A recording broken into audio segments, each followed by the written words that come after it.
আমার ছেলের নাম আরিয়ান, ক্লাস 4-এ পড়ে আমার সন্তান, বাংলা ভাষণে পড়ে। আমার ছেলে সারা শোল পুড়ে গেছে, আমার ছেলের সারা শোল পুড়ে গেছে, মাথার চুল দিয়েও পুড়ে গেছে। আপনারা কখন জানতে পেরেছেন বা কিভাবে জানলেন? আমরা শুনছি যে স্কুলে আগুন ধরতে পারে, আমার জালের ছেলে ও যাইয়া হসপিটালে নিয়েছে, সাথে লুকা ছিল, ওরা সবাই নিয়েছে। আমিও হসপিটালে যাইয়া দেখছি ওরে যে পানি ডালতেছে, খালি পুরা শরীর পুড়ে গেছে, প্যান্ট সহকারে পুড়ে শরীরের সাথে লাগিয়ে গেছে। আরেকজন স্বজনের সাথে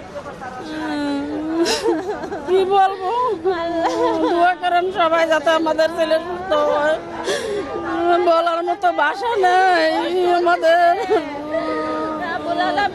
তুমি দয়া করো, দয়াল আল্লাহ, তুমি দয়া করো। বেলা 1টার দিকে জানতে পারছি যে আমার ভাই ফোন দিয়ে বলছে, আমরা নিউজ দেখার পরে আমরা বাংলাদেশ মেডিকেলে গেছি, উত্তর আধুনিক মেডিকেলে, ওইখানে আমরা পাই না, ওইখান থেকে আমরা গেছি কুয়েত মৈত্রী মেডিকেলে, ওইখানে যে আমরা ভাবিরে পাইলাম, তো আমরা অ্যাম্বুলেন্সে করে নিয়ে আসলাম। প্রচুর পরিমাণ হতাহতের অবস্থা ভাই, খুবই খারাপ অবস্থা। হতাহতদের মধ্যে শিক্ষার্থী বেশি না বয়সের হিসাবটা একটু বলবেন? শিক্ষার্থী বেশি। শিক্ষার্থীদের বয়সের সীমাটা মানে কত বছর? শিক্ষার্থীদের প্রাইমারির বাচ্চারা বেশি ছিল, সব প্রাইমারি ছোট বাচ্চারা বেশি ছিল, সব ছোট বাচ্চারা বেশি ছিল ভাই। আমি কথা বলতে পারছি না, আমার শরীরে বসন্ত দাঁড়া দিয়েছে ভাই।